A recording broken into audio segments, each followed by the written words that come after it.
Setelah dimulainya pertempuran Luo Peng melawan 12 anggota Bawang Ras Serangga, dengan Luo Peng memunculkan kemampuan proyeksi dunia senjata dewa binatangnya untuk menekan ke-12-nya. Salah satu unding batu kau pun mulai melesatkan serangan palu besarnya ke arah Luo Peng mencoba untuk menghabisinya.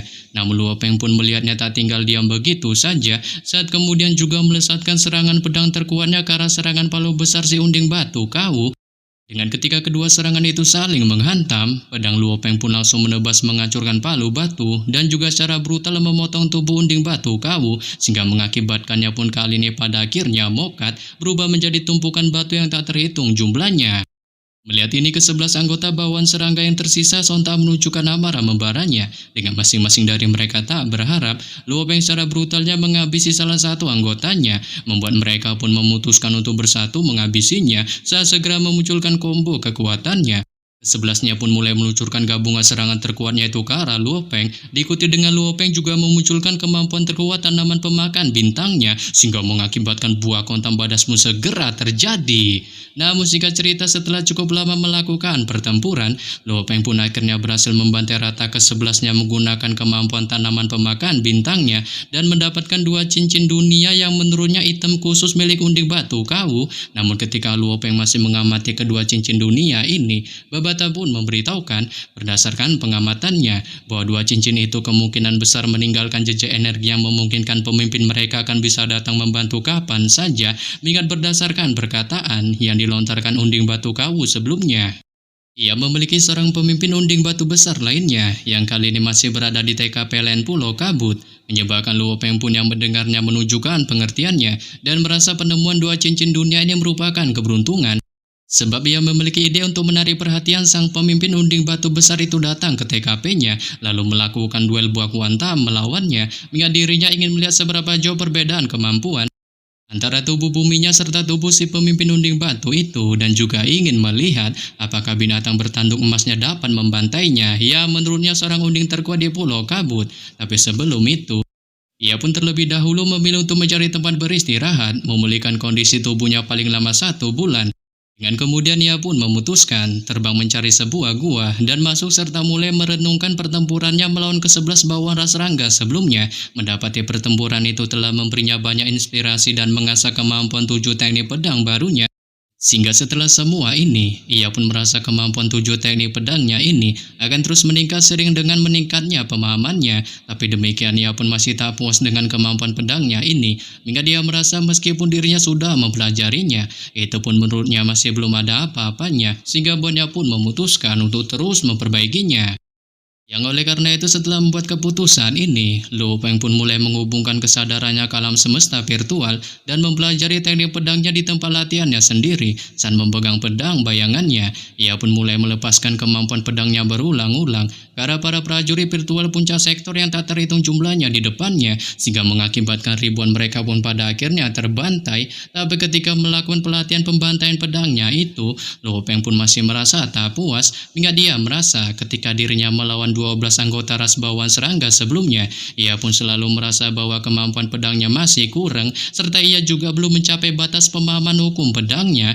Namun ia pun memilih menghilangkan pemikirannya ini dan mulai memunculkan perisai dewa binatangnya yang langsung melepaskan ratusan serpian logam membentuk proyeksi dewa binatang besar, membuatnya pun yang melihatnya menunjukkan rasa takjubnya, merasa teknik ini sangat kuat dan sempurna. Tapi demikian ia pun masih merasakan sedikit kebingungannya, mengingat ketika ia menggunakan kemampuan pedangnya dan secara alami mengkombonya dengan proyeksi perisai dewa binatangnya, itu pun nyatanya sama sekali tak memiliki tekanan apapun seperti yang dibayangkannya. Namun ia pun merasa mungkin dibandingkan dengan kemampuan tongkat milik Kaisar Kerajaan gurunya, teknik yang dibuatnya ini pun nyatanya sudah sangat kuat. Akan tetapi sebaliknya, dibandingkan dengan si Luo Duo itu pun nyatanya masih terbilang sangat lemah, sehingga membuatnya pun bertanya-tanya tentang gerangan bagaimana dirinya bisa meningkatkan kemampuan ini dan melakukan terobosan, terlebih lagi atau teknik binatang bertanduk emasnya terhubung ke dalam teknik pedangnya, dan mereka semua dianggap teknik pertarungan jarak dekat, dengan yang satu mengandalkan tubuh binatangnya itu sendiri, sementara yang lain pada bila pedangnya memungkinkan keduanya secara alami saling terhubung satu sama lain. Namun demikian semua harus dibuat sendiri, sebab selama 100 tahun terakhir, ia membuat beberapa kemajuan dengan kemampuan pedangnya. Tapi ketika pertempuran benar-benar terjadi, ia pun selalu merasa kemampuan pedangnya itu masih belum cukup sempurna, dan ini tak mampu melepaskan kekuatan OP dari kehadiran senjata dewa binatangnya. Namun kali ini ia pun menunjukkan tekad bulatnya untuk sepenuhnya menyempurnakannya. Hingga jika itu sampai terjadi, tekanan kemampuan pedangnya dipastikan akan melebihi proyeksi senjata dewa binatangnya, sehingga buahnya pun memutuskan untuk berfokus, menghabiskan waktu mempelajari jalur senjata dewa binatang, dan juga kemampuan pedang bersama teknik pertempurannya. Namun singkat cerita, setelah beberapa hari Luo Peng larut dalam pelatihannya ini, tanpa diduga Babata pun tiba-tiba membangunkannya dan melaporkan tentang dirinya yang telah menemukan radar target berbahaya. Dengan itu terbang sendirian di kapal otomat serta sedang menuju ke arah kapal alam semesta mereka, dan setelah memindai penampilannya, kapal itu pun sepertinya berasal dari ras pemimpin unding batu Kawu yang kemungkinan besar kali ini sedang menargetkannya, mengat itu didasari atas dirinya yang telah membantai para anggota ras Kawu sebelumnya, dan mereka diperkirakan butuh beberapa jam lagi sampai di TKP mereka. Setelah mendengar laporan informasi dari Babata, Luo Peng pun yang mendengarnya sedikit menunjukkan rasa girangnya, sebab ia memang sudah menunggu begitu lama akan kehadirannya. Mengingat sejak kedatangannya di Pulau Kabut ini, ia pun nyatanya belum pernah melakukan baku hantam langsung dengan unding tingkat tinggi, dan dirinya pun punya beberapa pertanyaan untuk dipecahkan tentang kemampuan pedangnya maupun teknik pertempuran binatang bertanduk emasnya.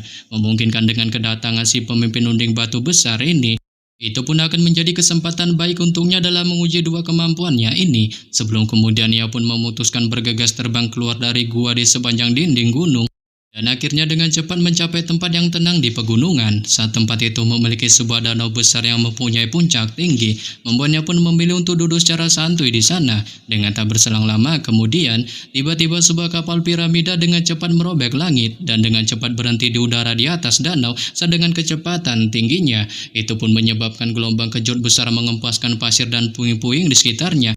Diikuti dengan kemunculan prajurit bertubuh besar keluar dari kapal piramida, mengenakan sebuah baju besi berwarna merah menyala yang ternyata itu tanpa diduga merupakan pemimpin unding batu besar ras Kawu bernama Penya. Oleh sebab itu pasca kemunculannya, Penya pun segera berdiri di udara tepat di atas danau, dan tekanan tak terbentuk meluas dimunculkannya saat udara di sekitar tubuhnya terbakar dalam api yang menyebar dan menutupi seluruh penjuru daerah danau.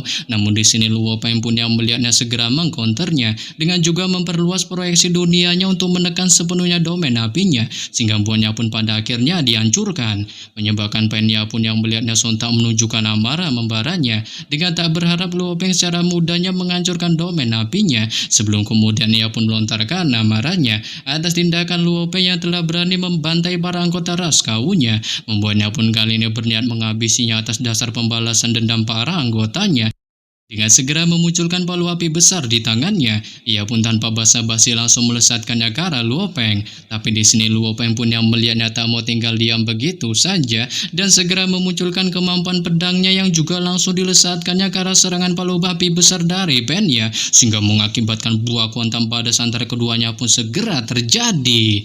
Dengan singkat cerita, setelah cukup lama melakukan buah hantam, Luo Peng pun tampaknya kalah melakukan adu mekanik melawan Penya yang kali ini dalam mode tubuh api badasnya. Dengan Luo Peng pun kali ini secara menyuramkan tepar di puncak gunung di balik kelelahan hebat yang ditunjukkannya, sehingga buahnya pun merasa kemungkinan dirinya tak bisa bertarung lagi melawannya, dikarenakan dengan tubuh batu besar logamnya, pedangnya pun nyatanya sama sekali tak bisa memotong atau bahkan menghancurkan tubuhnya.